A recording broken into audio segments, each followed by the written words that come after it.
ఆయన మాజీ మంత్రి, స్త్రీలోలుడు. తన రాష్ట్రంలో అయితే బాగుండదు అనుకున్నాడో ఏమో, ఆ సుఖం కోసం పొరుగు రాష్ట్రానికి వెళ్ళాడు. తెలిసిన వాళ్ల ద్వారా ఓ కాల్ గర్ల్ని బుక్ చేసుకున్నాడు. హోటల్కు పిలిపించుకున్నాడు. తెల్లారేసరికి దిమ్మ తిరిగిపోయింది. ఇంతకీ ఆ రాత్రి ఏం జరిగింది? వచ్చిన కాల్ గర్ల్ ఎవరు?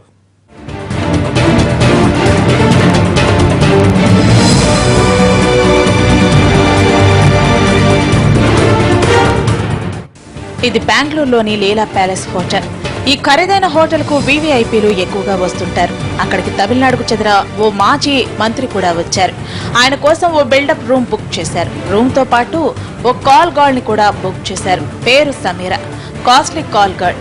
మాజీ మంత్రి కోసం హైదరాబాద్ నుంచి ఫ్లైట్ లో వచ్చింది. ఓ వ్యక్తి హోటల్ గది వరకు తీసుకెళ్లి ఆమెను మాజీ మంత్రికి పరిచయం చేసి వెళ్లిపోయాడు. ఆ దృశ్యాలు సీసీ కెమెరాలో రికార్డ్ అయ్యాయి.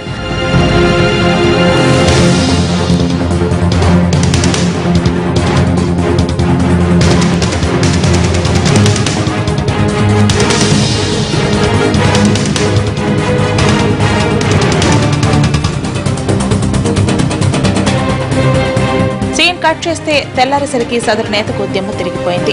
లబోదిబోమని మొత్తుకున్నారు. ఇంతకీ ఏం జరిగిందంటే ఆయన బంగారు గొలుసులు, ఐపాడ్, ఐఫోన్, ల్యాప్టాప్ అన్ని ఎత్తుకెళ్లిపోయింది ఆ కిలాడి.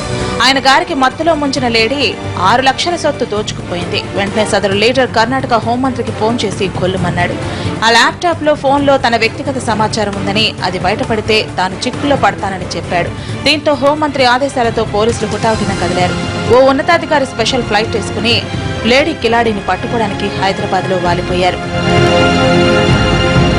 ఆ కాల్ గర్ల్ సమీర పేరుతో పరిచయం చేసుకుంది. నిషా, తబస్సుమ్ ఇలా సుమారు 10 పేర్లు ఉంటాయని అంచనా. ఇలాగే వీవీఐపీల కోసం రావటం, సర్వం దోచుకుపోవడం ఈ మాయలేడీకి అలవాటేనంటున్నారు.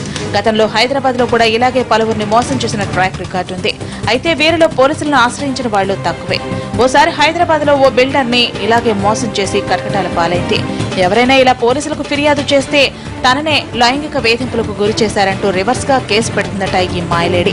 అందుకే చాలా మంది సొత్తు పోతే పోయిందని సైలెంట్ గా ఉన్నారట.